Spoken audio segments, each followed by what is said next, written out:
welcome. U.S. President Joe Biden is reportedly fed up with Israeli Prime Minister Benjamin Netanyahu. According to local media, the American president told the Israeli leader to, quote, stop bullshitting him during their phone conversation late last week.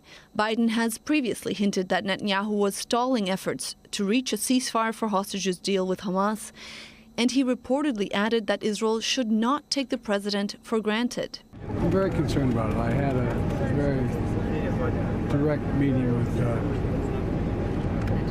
Prime Minister today, and very direct. We have the basis for a ceasefire.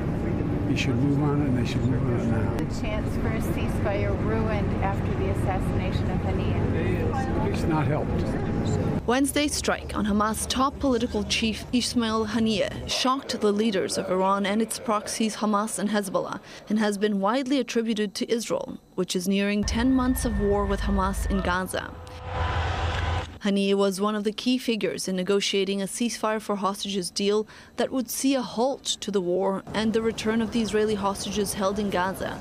Days before his death, reports claimed the chance for reaching a deal was closer than ever. Now it's unclear what will happen. On the streets of Israel, protesters continued to demonstrate against the government and for a ceasefire and hostage deal sooner rather than later. What we have been screaming for months is now clear. There is a hostage release deal on the table, and Netanyahu is deliberately conducting a targeted attack against it. Netanyahu insists he is still working towards a deal, but Hamas says that the organization has frozen the talks until a successor to Ismail Haniyeh is chosen.